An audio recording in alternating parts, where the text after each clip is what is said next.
Sou Evaldo Assunção, médico, já me apresentei na primeira parte. Nós vamos dar continuidade à apresentação sobre o sudário de Turim, que eu chamo de uma instigante relíquia. Nós já vimos o que é o sudário, já vimos as provas científicas que mostram que tudo indica que ele seja autêntico. Vamos ver agora o que nos conta o Santo Sudário. Comecemos pela coroação de espinhos. A coroa de espinhos, inicialmente, é importante que a gente explique que a coroa de espinhos não faz parte do ritual oficial, não fazia parte, do ritual oficial da crucificação pelos romanos, os que faziam a crucificação. Os judeus não podiam condenar ninguém à morte, porque eles estavam sob o domínio dos romanos, só os romanos que podiam. Mas, com a insistência dos fariseus, o Pôncio Pilatos abriu mão do seu direito, inclusive, de absolver aquela pessoa e covardemente lavou as mãos, dizendo que ele passava, então, a responsabilidade daquilo para os fariseus que estavam pedindo a condenação de Cristo. Ele foi coroado de espinhos não durante o processo da crucificação, mas sim quando ele foi preso no Getsemane, e foi levado para os porões, provavelmente, do templo, e lá os soldados que o haviam prendido o torturaram, o insultaram, enfim, tudo que eles podiam fazer de maldades com aquele homem, que não tinha nada para ser condenado por algum crime, eles fizeram. E, como falavam que ele era rei, então ele falou: João, já que é rei, vamos então colocar a coroa do rei. E lá eles colocaram essa coroa, que ela não ficou no Cristo crucificado. Ela foi colocada lá naquele local, naquele momento, mas depois, quando foi levado ao julgamento e à crucificação, ele já não estava com a coroa mais. Eles não tinham interesse em mostrar o que eles haviam feito com Jesus durante a noite, enquanto esperavam o amanhecer do dia para levar a Pôncio Pilatos. A coroa de espinhos, muitas vezes a gente vê nas figuras, é um anel, mas isso não é verdade. Na realidade, a coroa de espinhos era um tufo de uma vegetação que existia, era muito comum lá, com espinhos muito longos, duros, firmes, e colocaram então aquilo na cabeça de Cristo e com cordas amarraram a pretensa coroa, para que ela não caísse, mas os espinhos perfurando a cabeça de Cristo. E aqui é importante chamar a atenção que a imagem de uma coroa naquele tempo era essa, não era a coroa que a gente está acostumado a ver nos príncipes e reis posteriores da Idade Média, que era o anel. Essa era realmente uma coroa que imitava, inclusive, a mitra, esse chapéu que os bispos hoje usam e que era comum entre os sacerdotes lá do templo usarem também alguma coisa semelhante. Então, esse seria o aspecto de Cristo com a coroa colocada sobre a sua cabeça, e uma coroa que não foi trançada, o soldado não iria machucar suas mãos para fazer uma coroa bonitinha. Eles pegaram aquele tufo de espinhos, colocaram em cima e fixaram com algumas cordas. No sudário, nós vamos encontrar a imagem exatamente correspondente a isso que foi falado.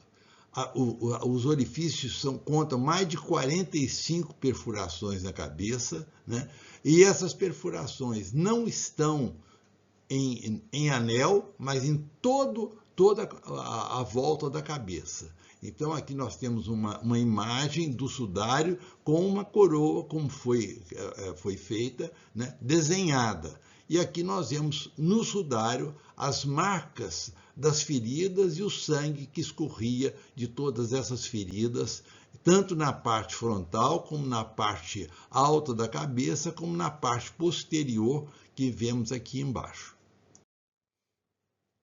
Então, nós temos aqui o verdadeiro rosto de Cristo que está no sudário, né, onde nós vemos os fluxos de sangue escorrendo da cabeça.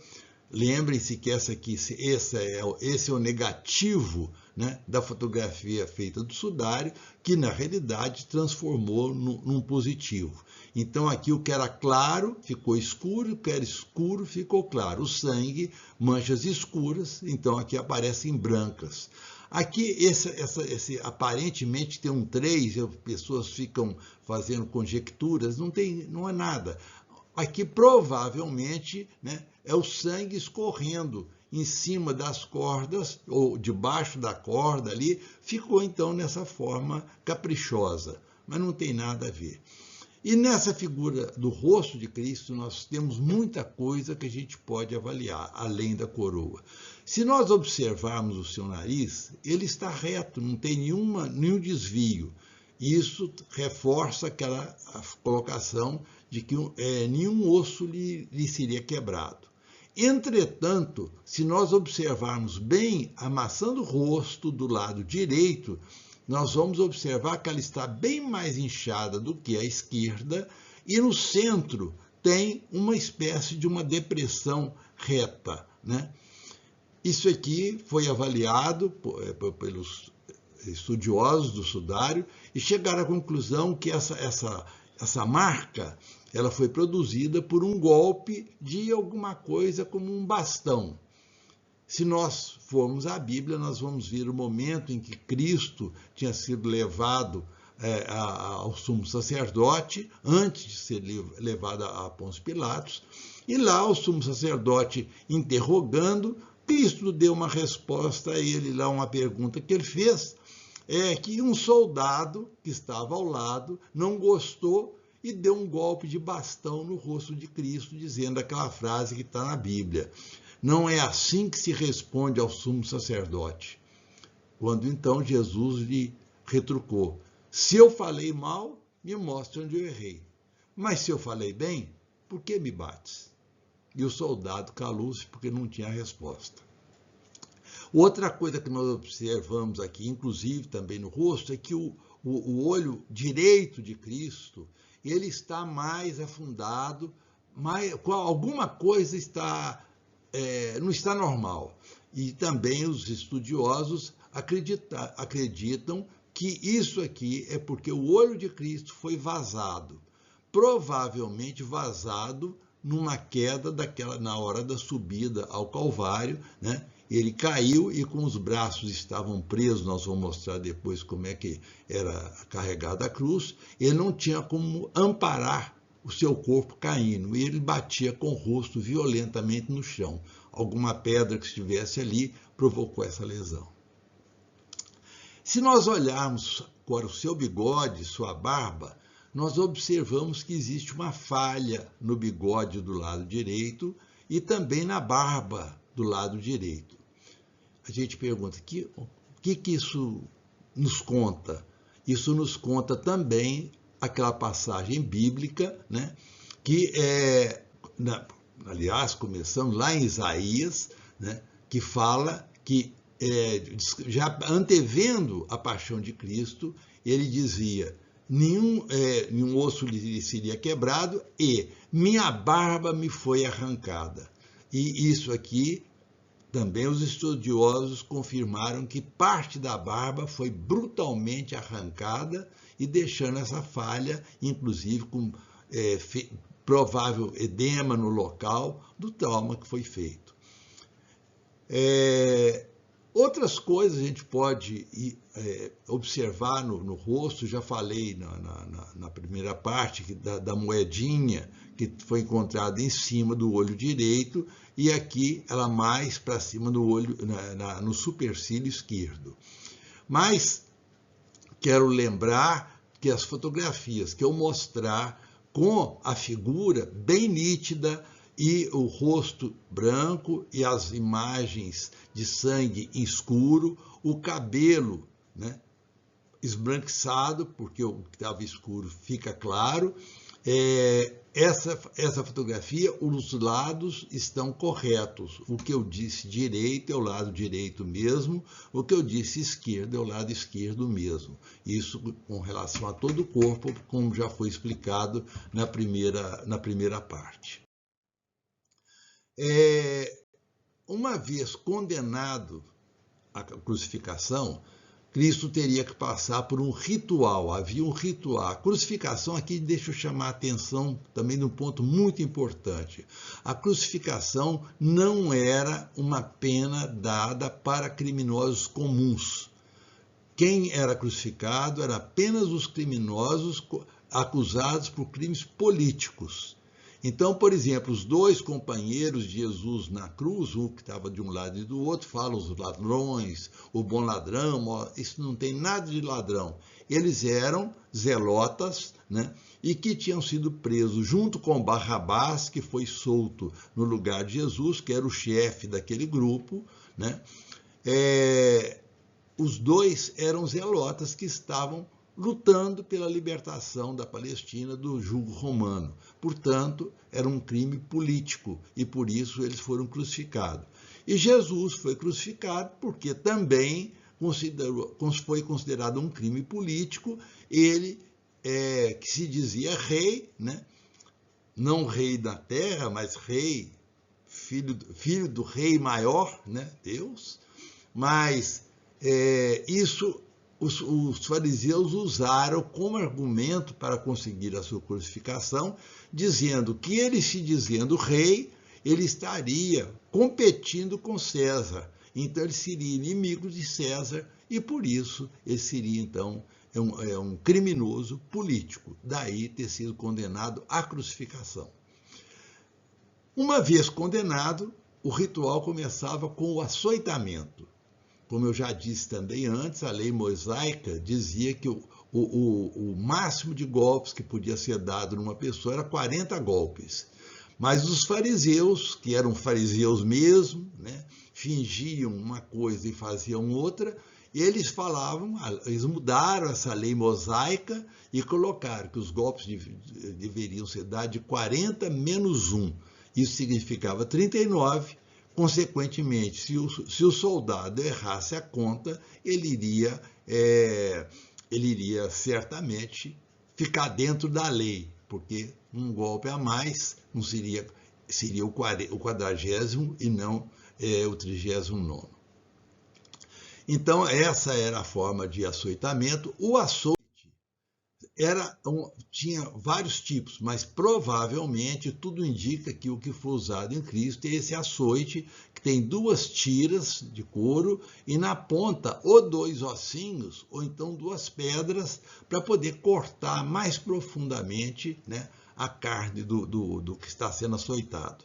No sudário, nós vemos as marcas, são essas marcas aqui escuras, observam que elas têm a forma de um halterezinho, né? As 2 bolinhas, então provavelmente era uma peça de ferro que foi usado no açoitamento de Cristo. Então aqui são as várias coisas.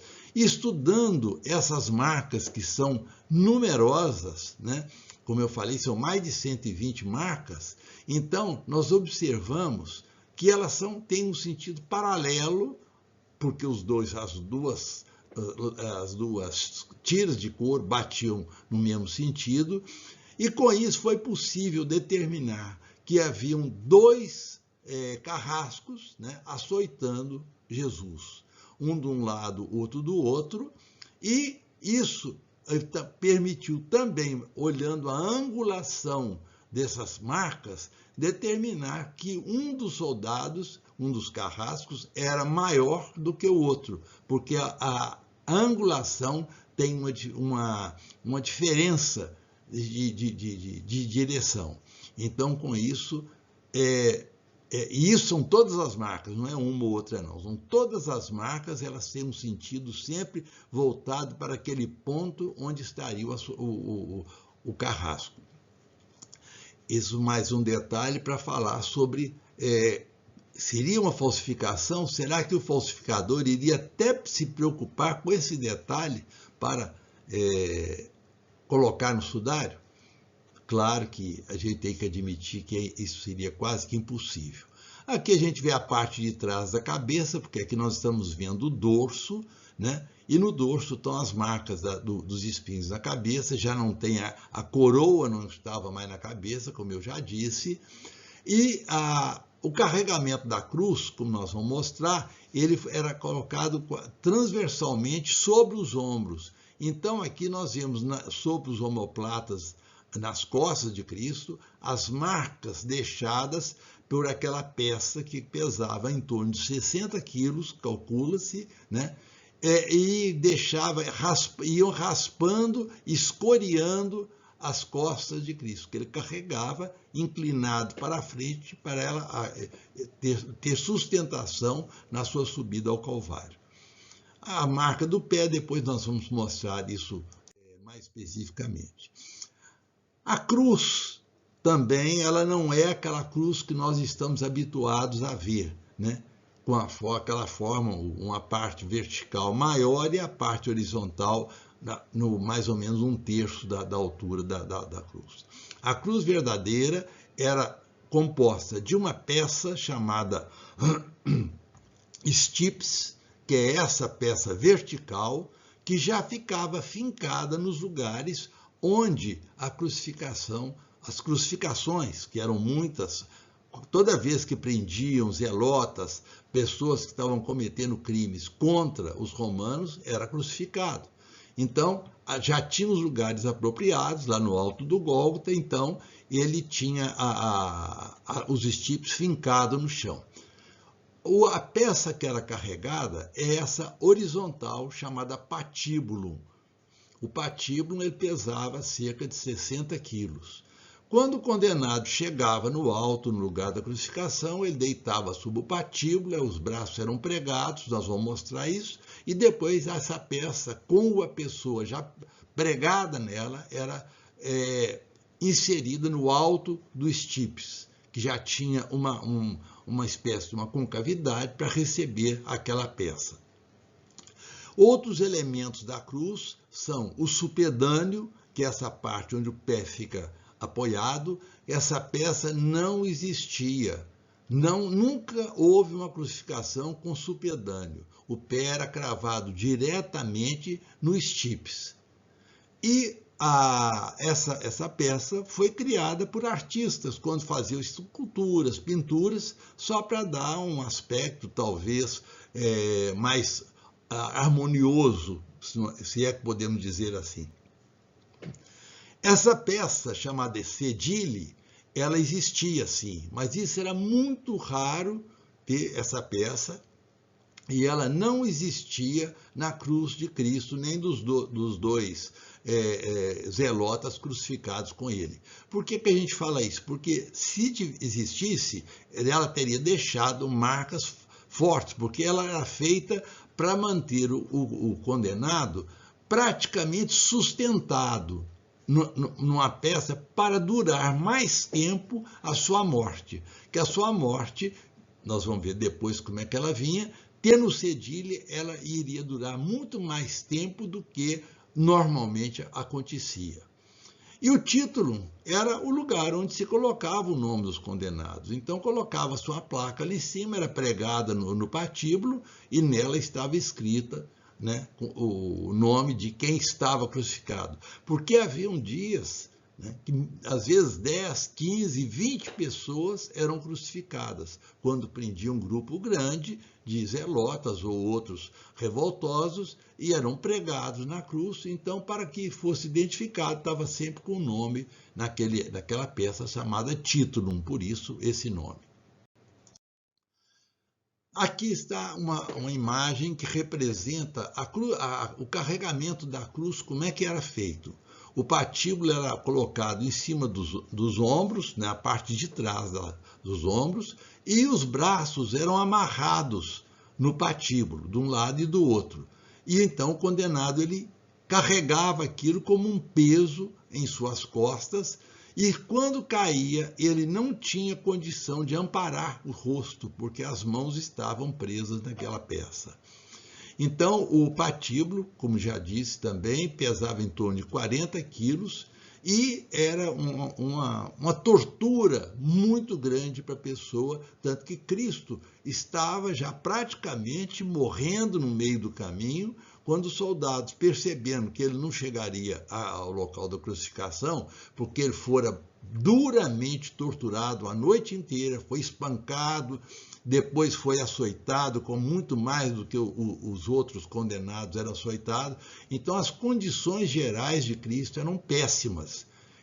Os outros dois estavam aguentando carregar, mas Cristo já não estava aguentando mais. Então, foi por isso que os soldados, vendo que ele não ia dar conta de carregar, eles viram um sirineu, que é uma pessoa de um lugar chamado Cirene, né? Ele foi chamado para ajudar a carregar a cruz. Então, tiraram a cruz de Cristo, o patíbulo, e o sirineu levou sozinho, enquanto Cristo ia cambaleando até chegar no alto do Calvário. Aqui, então, voltamos à parte de trás, a imagem está aqui, não é o positivo, aqui é o negativo, exatamente como foi como está no sudário, só com as cores mais acentuadas para a gente ter uma melhor compreensão. Aqui nós observamos as duas marcas deixadas pelo patíbulo, que raspava nas costas de Cristo. Nós vemos aqui aquelas queimaduras do pano, né, e aqui os femendos, e nós vamos observar uma coisa: o Cristo estava despido na hora da crucificação. A crucificação não fazia com a pessoa com roupa nenhuma. Então, isso era uma humilhação a mais para a pessoa. Então, quando foi sepultado, Cristo foi colocado no sudário, na sua mortalha, né, do jeito que ele estava, completamente despido. Então, nós não vemos nenhuma marca de roupa no corpo de Cristo. Como eu disse, chegando no alto do local da crucificação, os estipes já estavam ali fincados. Observe que tem aqui o encaixe para colocar o patíbulo na hora que levasse o corpo já pregado no patíbulo para ficar suspenso na cruz. A cruz, a pessoa podia ser amarrada na cruz ou pregada na cruz. Isso não tem uma explicação qual era a opção, mas no caso de Jesus, as marcas todas indicam que ele foi realmente pregado na cruz. Então, nós vamos depois mostrar as imagens das mãos pregadas para entender melhor. Então, aqui ele deitado no patíbulo, o soldado vinha, cravava, são pregos com 15 a 17 centímetros de comprimento, né? E uma vez pregado, o stipes era levado, o patíbulo era levado até o stipes, onde ele iria ficar suspenso. Aqui nós vemos uma ampliação da parte das mãos, porque tem coisas interessantes também. No detalhe do sudário, a gente observa os coágulos, o grande coágulo que tem nessa região. Muitas pessoas pensam que o prego foi colocado na palma da mão de Cristo. Não foi. O Pierre Barbet, aquele que eu citei na primeira parte, que foi um cirurgião que estudou muito essa questão da crucificação, escreveu um livro muito interessante, né, sobre a paixão de Cristo, segundo o cirurgião, e ele viu que o seguinte: cadáveres que ele crucificava para suspender, para verificar onde tinha sido colocado o prego, quando batia o prego na palma da mão, o peso da pessoa rasgava a mão e o corpo caía. Então, não era possível manter a pessoa crucificada com prego aqui na palma da mão. Outros pensam que poderia ser no punho, cá embaixo. Também não era o local mais adequado. O lugar mais fácil era na base da mão. Aqui tem uma radiografia feita de um dos cadáveres que o Pierre Barbet, aquele médico, usou para verificar onde seria a colocação real do cravo, e aqui nós vemos onde é que o cravo passava. Aqui, melhor, vendo a mão aberta, nós vamos observar que entre o punho e os dedos da mão, existem vários ossículos aqui que formam o que a gente chama de carpo, é a região do carpo. Nessa região do carpo, esses ossinhos formam uma espécie de círculo muito bem ligados uns nos outros. Então, no centro, tem uma parte mais vulnerável. E o prego passava ali, e com isso, essa parte da mão sustentava um peso, fosse ele qual fosse, não arrebentava como acontecia, porque observa que um cravo colocado aqui bem entre os ossos da mão, é só a pele, né, que seguraria o corpo, não teria condição. Aqui não, são ossos fortemente interligados. Aqui o coágulo mostra exatamente isso. Aqui um detalhe interessante é que as pessoas às vezes perguntam, poxa, mas será que aqueles soldados conheciam anatomia? Eles estudaram anatomia para ver onde ia colocar o cravo? Não. Tinha nada de estudo, nada. É apenas a intuição, na medida que eles crucificavam tantas pessoas, que os que batiam os cravos sabiam onde era o lugar que era mais seguro para deixar o corpo suspenso. Eles experimentavam certamente na mão, no punho, mas sempre verificava que quando batia, o prego entrava nesse local, o corpo ficava suspenso somente por esse prego. Então, era não questão de saber, conhecimento, de ciência, mas de experiência. A experiência também nos ensina. Aqui está uma ilustração para mostrar exatamente o local do cravo, nem no punho, nem na palma. E aqui tem um detalhe que é triste, assim, pavoroso mesmo a gente falar, mas é a realidade. Quando o cravo penetra nessa região, aqui passa um nervo chamado nervo mediano.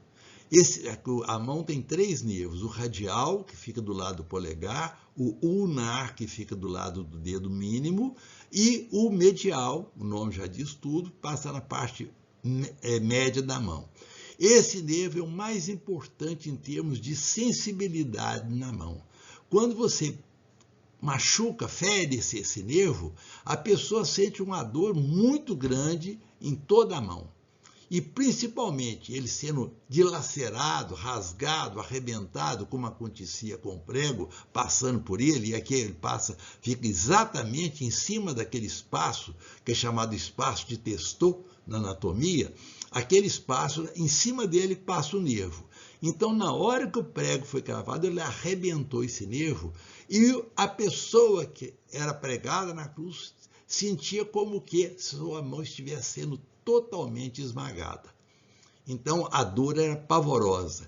E durante o tempo que ele ficava na cruz, o prego ficava dentro daquele nervo, rodando ali, porque ele movimentava o corpo, nós vamos mostrar isso também.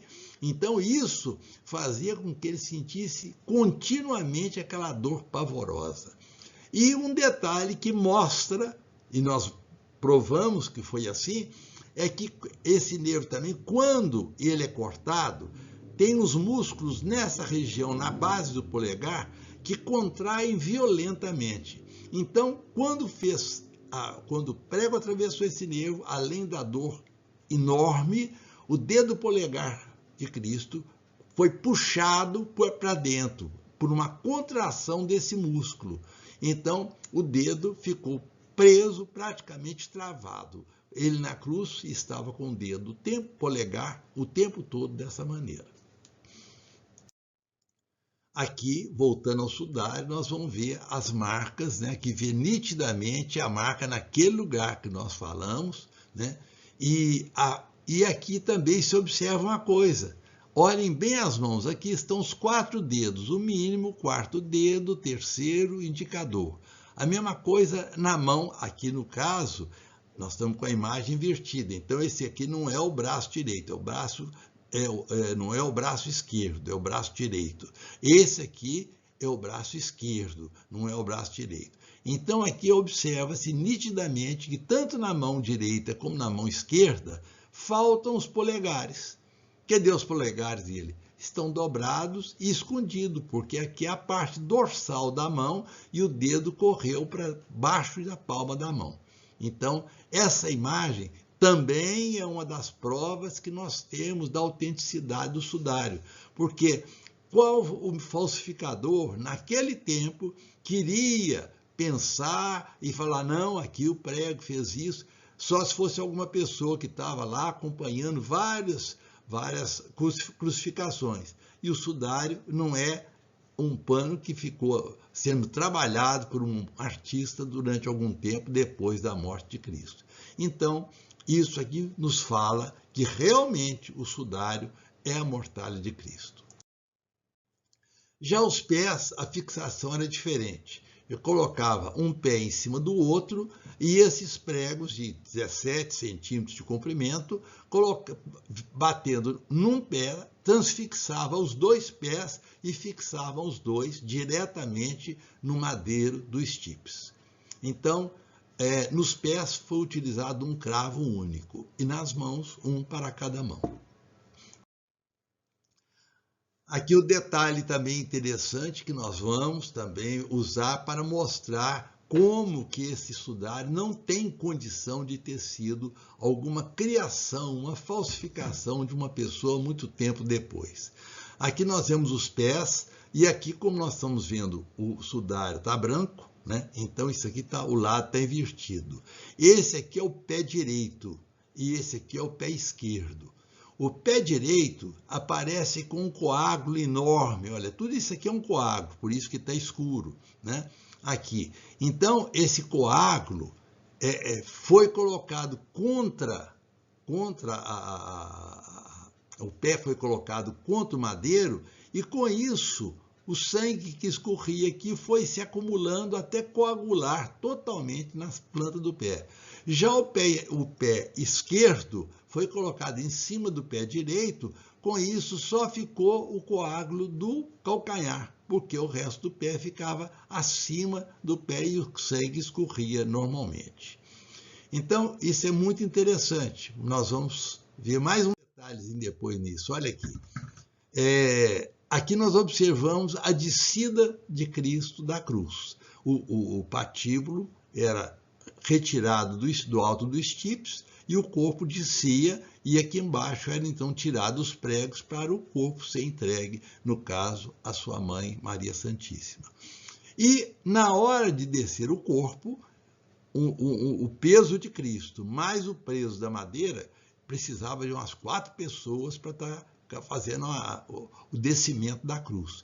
Observem que, para descer, os que estavam embaixo tinham que pegar os pés com as mãos, né?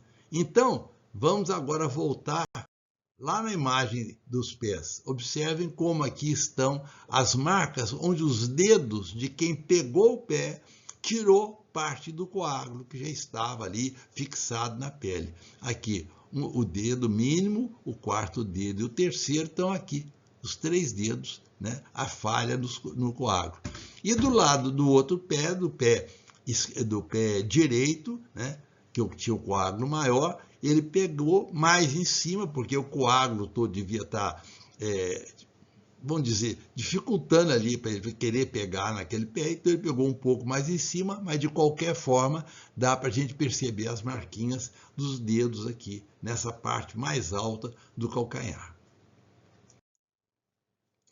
A morte na cruz é um tipo de morte brutal. A pessoa morre por tetania, né? Os músculos se contraem. Imagina você ter aquela contração dos músculos que nada move. Todo mundo já experimentou no futebol, em qualquer esporte, ou às vezes até deitado, de repente dá aquela contração na perna, né? E dói demais. Mas a tetania ela vem e, com isso, ela também bloqueia a musculatura do tórax, as musculaturas que fazem a respiração da pessoa, encher e soltar o ar. Então, por isso, Quando a pessoa está pregada na cruz, na fase, aqui tem dois momentos, a gente chama isso aqui de elevação e de abatimento. Quando ele está solto na cruz, a posição fica essa, né? Então, nessa posição, ele não consegue respirar, porque a tetania mais a tração dos braços dificulta a pessoa soltar o ar. Ela não consegue soltar o ar. Então, para que ela possa respirar, ela tem que, apoiando nos pés cravados e também nas mãos cravadas, levantar o corpo. Então, quando ele fazia aquele movimento para levantar o corpo, ele conseguia respirar.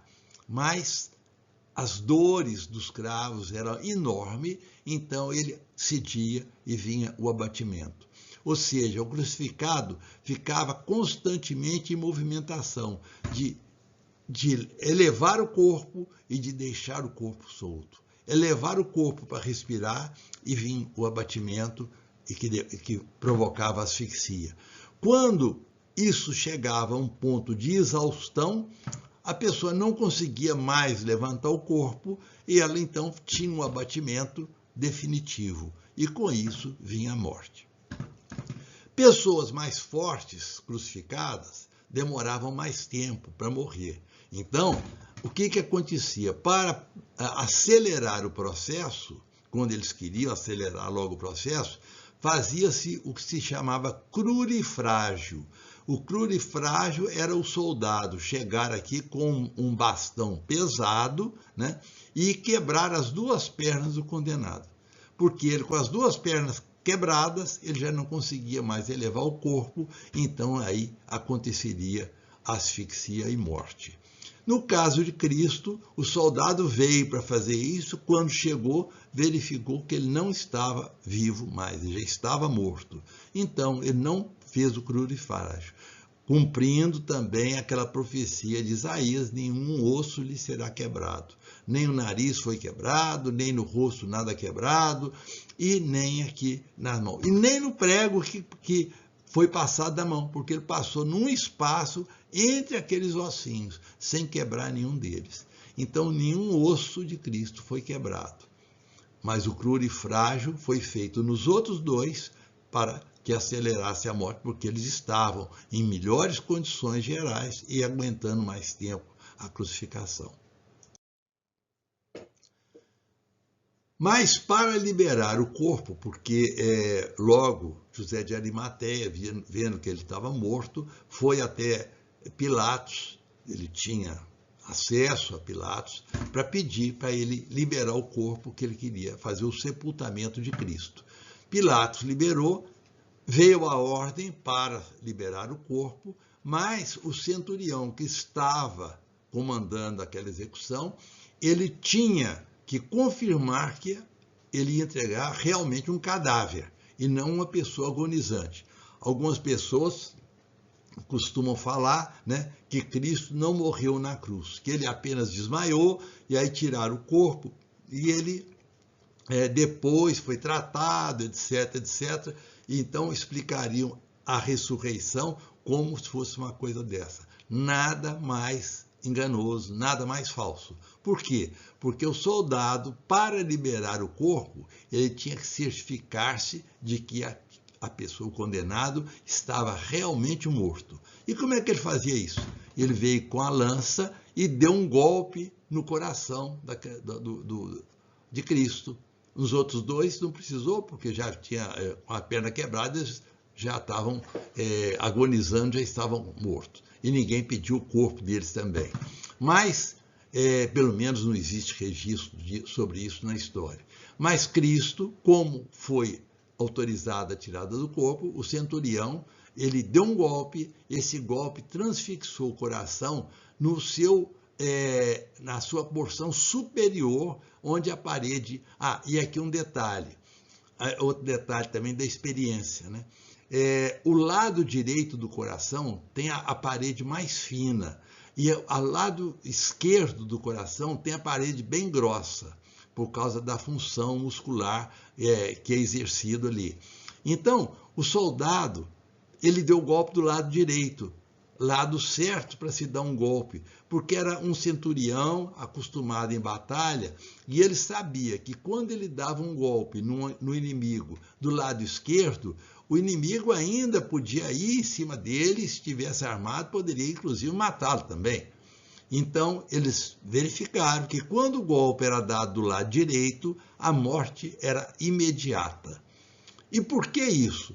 Porque sendo essa parede do coração bem fina, na hora que você dá o golpe, dá uma facada, um tiro, ou o golpe de lança, como foi no caso de Cristo, né? Aqui abre uma ferida enorme, ela não tampona, ela não fecha, porque a musculatura do lado esquerdo fecha aquela ferida por contração. Aqui não tem musculatura para fazer isso. Então, o que acontecia?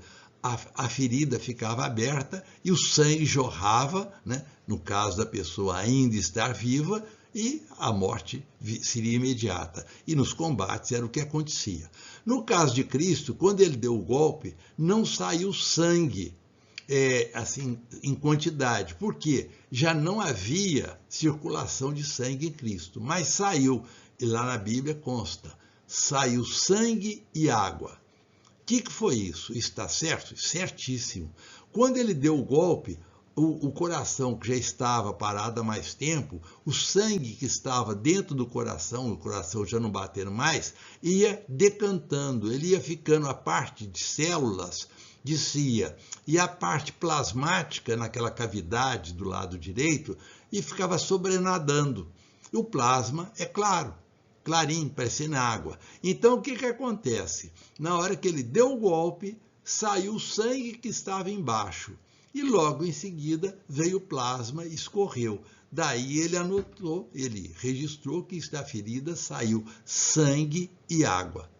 Né? Primeiro o sangue, porque estava embaixo pelo peso da gravidade. E depois o plasma, que estava em cima, sobrenadando ao sangue já em coagulação.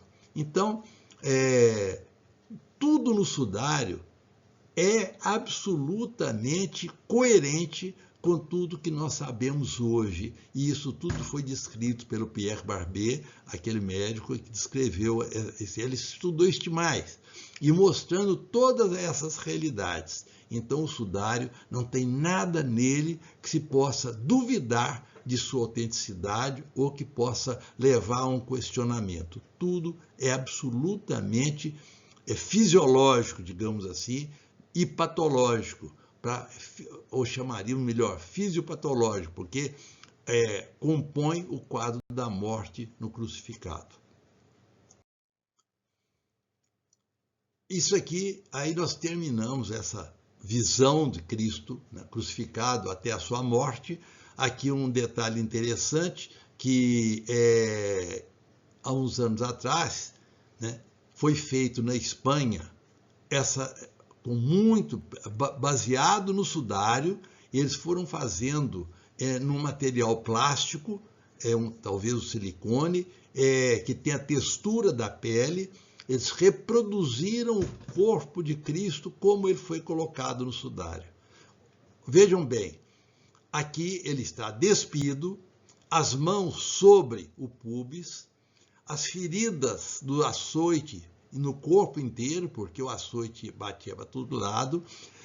A perna está na posição quando ele foi retirado, ele já estava com um princípio de rigidez cadavérica, porque com na morte violenta, a rigidez cadavérica ocorre mais rapidamente. Então, as pernas que estavam dobradas, continuaram dobradas. A cabeça foi colocada, era normal fazer isso, colocava-se uma pedra debaixo da cabeça para apoiar, né, dentro, mas com a cabeça já dentro do sudário. Então, essa é a imagem do corpo de Cristo morto. Era exatamente isso. Quando ele foi colocado no sepulcro, era assim que ele estava. E essa imagem, né, ela tem 1,78 m de altura, pesa mais ou menos 75 quilos, aquilo que o sudário já mais ou menos determinava, né? E essa estátua, ela está percorrendo o mundo, em vários países, e desde 2022, quando ela ficou pronta, e aí liberaram para visitação. Eu vi alguma notícia que teria uma exposição dessa imagem em São Paulo, mas depois disso eu não tive nenhuma notícia. Pode ser que um dia ele realmente venha. E aqui é uma imagem que foi feita a pedido do Pierre Barbet, ele mostrando como Cristo estava na cruz. No momento em que ele morreu, né, o braço direito estava um pouco mais dobrado, o braço esquerdo totalmente espichado, porque ele tinha caído completamente para o lado direito. As marcas do açoite estão aqui bem visíveis, a cabeça inclinada, sem coroa de espinhos, o sangue embebendo todo o cabelo, né? Aqui só tem uma coisa diferente, é que, uma questão de respeito, colocaram nele uma espécie de uma tangazinha, como se ele tivesse usado. Mas, relembro, ele estava completamente despido, né? E essa era a imagem de Cristo crucificado, constando o sudário.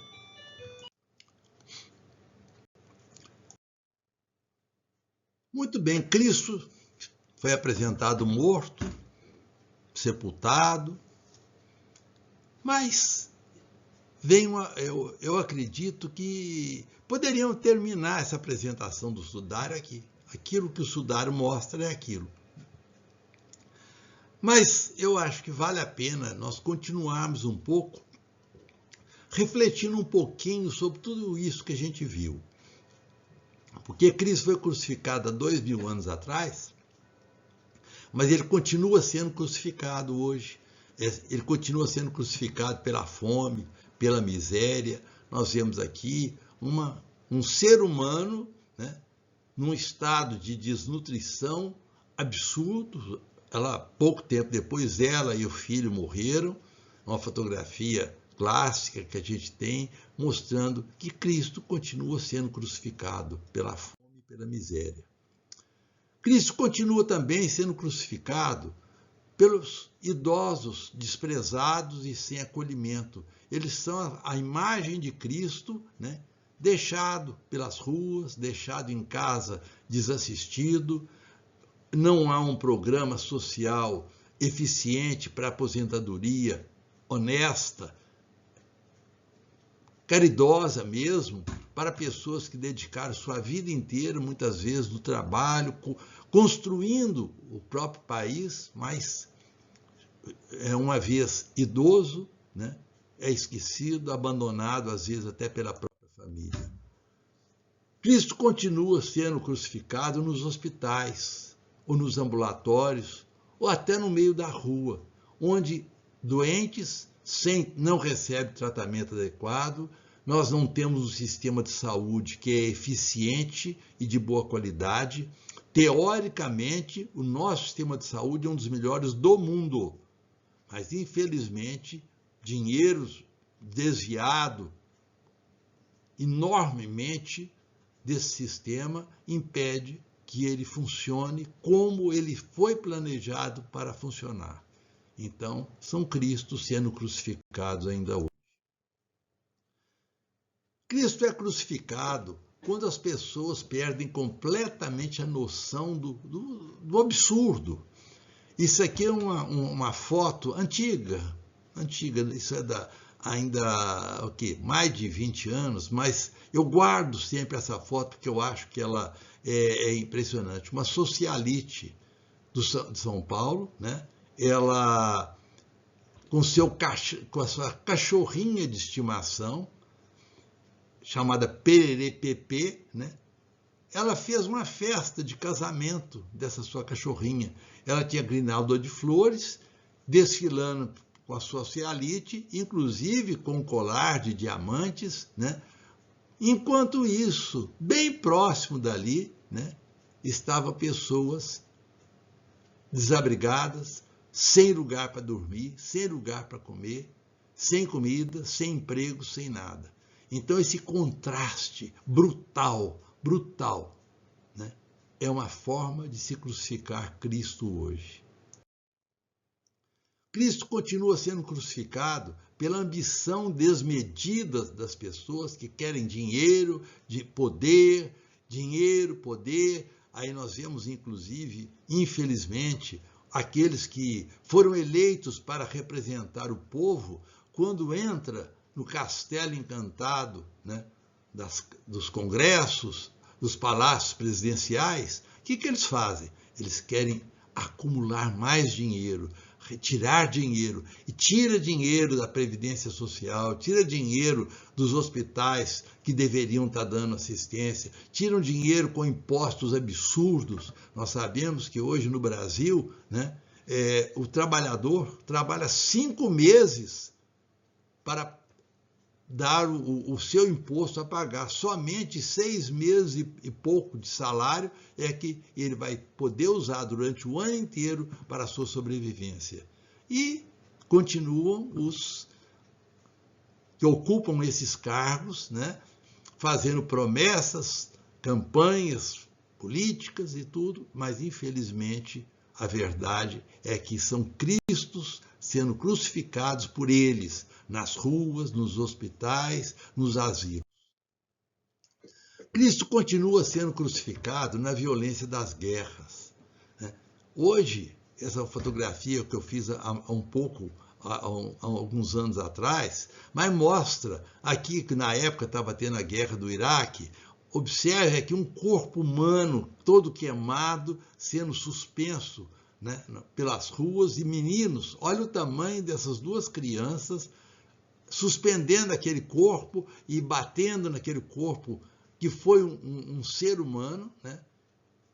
E eu digo que é um Cristo crucificado por essa violência. Os meninos não sabem aquilo que Cristo falou quando ele estava no alto da cruz. Pai, perdoai-lhes porque eles não sabem o que fazem. Não sabem. Tanques de guerra caríssimos, né? Que uma simples bomba acaba com ele no instante. Aviões, aqui, esse tanque, na época, ele estava avaliado em 4 milhões de dólares.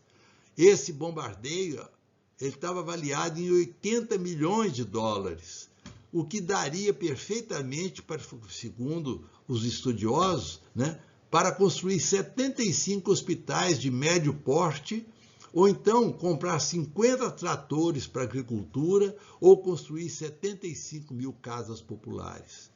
Então, isso são formas brutais de crucificar Cristo, muito mais do que aquela brutalidade que nós vimos na nossa apresentação.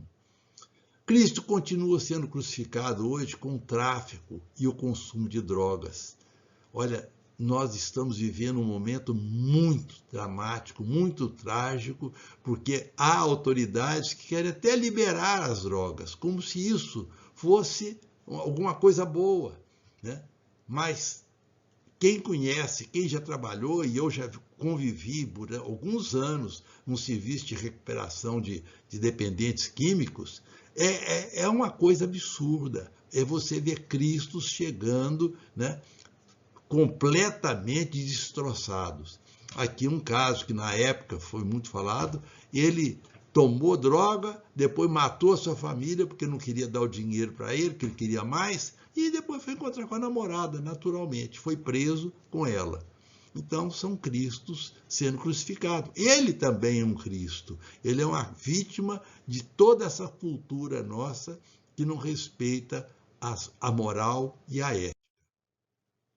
No trânsito, nós crucificamos Cristo com a alta velocidade, falta de prudência, né? Quantas pessoas dirigem carro pelas estradas ou na cidade em alta velocidade com os telefones em celular na mão, conversando, distraído, e de repente passa em cima de uma pessoa, passa em cima de um motociclista, passa em cima de um ciclista, pedestres, ou então na estrada, produzindo choques como esse, né, que mutila e mata mais ainda do que as guerras.